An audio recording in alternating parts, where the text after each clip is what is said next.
ഭാര്യയുടെ അടുത്തൊരു വിഷയം കാണുന്ന സമയത്ത് മറ്റുള്ളവരുടെ ഇടയിൽ നിന്ന് ഭാര്യനോട് അത് പറയാൻ പാടില്ല. സ്വന്തം മക്കളുടെ ഇടയിൽ ഒരു വിഷയം വന്നാൽ ബാക്കിയുള്ള മക്കൾ, ആരാന്റെ മക്കളെ കുറിച്ചല്ല പറയണേ, മൂത്ത മകന്റെ അടുത്തൊരു വിഷയം കണ്ടു, താഴെ 2-3 കുട്ടികളുണ്ടെങ്കിൽ ആ 2-3 കുട്ടികളുടെ മുന്നിൽ വെച്ചുകൊണ്ട് മൂത്ത മകനോട് ഈ വിഷയത്തെ കുറിച്ച് ശകാരിക്കാൻ പാടില്ല എന്നാണ് പരിശുദ്ധ ഇസ്ലാമിന്റെ അധ്യാപനം.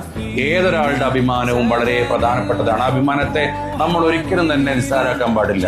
ഒരാളുടെ അഭിമാനത്തെ ഒരിക്കലും നമ്മൾ വ്രണപ്പെടുത്താൻ പാടില്ല. അത് എന്തിന്റെ പേരിലാണെങ്കിലും. ഒരു കള്ളുകുടിയനായ മനുഷ്യനാണ്, ആ കള്ളുകുടിയനായ മനുഷ്യനെ പോലും പൊതുമധ്യത്തിൽ ഇട്ടുകൊണ്ട് നമ്മൾ ശകാരിക്കാൻ പാടില്ല. ആ മനുഷ്യനെ സ്വകാര്യതയിൽ വിളിച്ചുകൊണ്ട് പറയണം, മോനെ കള്ളു കുടിക്കരുതേ, അത് തെറ്റാണ് മോനെ. സ്വകാര്യതയിൽ വിളിച്ചു പറയണം. പരസ്യമായിട്ട് ഒരാളെ ഉപദേശിക്കണം. ഇത് റസൂലുള്ളാഹി സ്വല്ലല്ലാഹു അലൈഹി വസല്ലം തങ്ങൾക്കില്ലല്ലോ. നമ്മളെന്തിനാ റസൂലുള്ളാഹി സ്വല്ലല്ലാഹു അലൈഹി വസല്ലം തങ്ങളെക്കാൾ വലിയ ഈമാൻ കാണിക്കണത്? ഒരിക്കലും മുത്തനബി സ്വല്ലല്ലാഹു അലൈഹി വസല്ലം തങ്ങളുടെ സ്വഹാബത്തിന്റെ കൂട്ടത്തിരിക്കുന്ന സമയത്ത് ഒരാൾ മുന്തിരി കൊടുത്തു സമയത്ത് റസൂലുള്ളാഹി സ്വല്ലല്ലാഹു അലൈഹി വസല്ലം തങ്ങൾ അത് വാങ്ങി ആ മുന്തിരി മുഴുവനും റസൂലുള്ളാഹി സ്വല്ലല്ലാഹു അലൈഹി വസല്ലം തങ്ങൾ ഭക്ഷിച്ചു. ഇത് കണ്ടപ്പോൾ സ്വഹാബത്തിനൊരു സംശയം. സാധാരണ അങ്ങനെ എന്തെങ്കിലും കിട്ടിയ 1-2 മുന്തിരി റസൂലുള്ള ഭക്ഷിക്കും, എന്നിട്ട് ബാക്കി വിതരണം ചെയ്യല.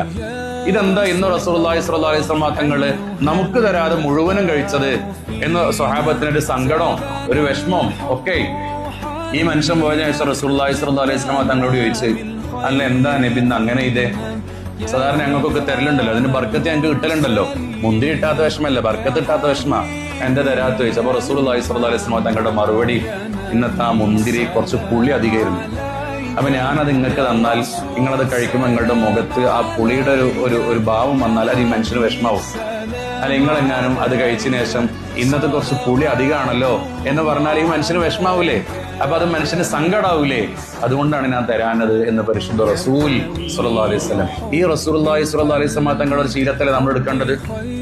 അതുകൊണ്ട് ഒരാളുടെ അഭിമാനത്തെയും പരസ്യമായിട്ട് നമ്മൾ എന്ത് ചെയ്യാൻ പാടില്ല, വ്രണപ്പെടുത്താൻ പാടില്ല.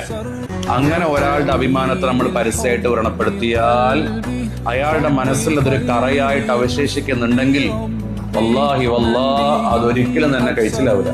പടപ്പുകളോടുള്ള ബാധ്യത അല്ലാഹു തആല വിട്ടുകൊടുത്ത് മാപ്പ് ചെയ്തു തരും എന്നൊരാളും കരുതണ്ട. അത് ആ പടപ്പ് എന്നെ വിട്ടുകൊടുത്ത് മാപ്പ് ചെയ്തു തരണം. ഇനി ഒരാളോടൊരു കാര്യത്തെ ഉപദേശിക്കുകയാണെങ്കിൽ ആ ഉപദേശത്തിന് രീതി റസൂലുള്ളാഹി സ്വല്ലല്ലാഹു അലൈഹി വസല്ലം തങ്ങൾ പഠിപ്പിച്ചില്ലേ? പരസ്യമായിട്ട് ഉപദേശിക്കാൻ പാടില്ല, രഹസ്യമായിട്ട് ഉപദേശിക്കണം. അതും നല്ല വാക്കുകളെ കൊണ്ട് ഉപദേശിക്കണം. അയാൾക്ക് കാര്യം പറഞ്ഞ് മനസ്സിലാക്കാൻ പറ്റുന്ന രൂപത്തിൽ അയാളോട് ഓർമ്മപ്പെടുത്തണം. എന്നിട്ട് നീ പറഞ്ഞിട്ടും അയാൾ നന്നാകുന്നില്ലെങ്കിൽ നീ എന്താ ചെയ്യേണ്ടത്? അയാളെ വയ്ക്കൂട്ടില്ല, എന്നാലും പരസ്യമായിട്ട് അയാൾ നമ്മൾ ചെയ്യാൻ പാടില്ല, മോശമാക്കാൻ പാടില്ല.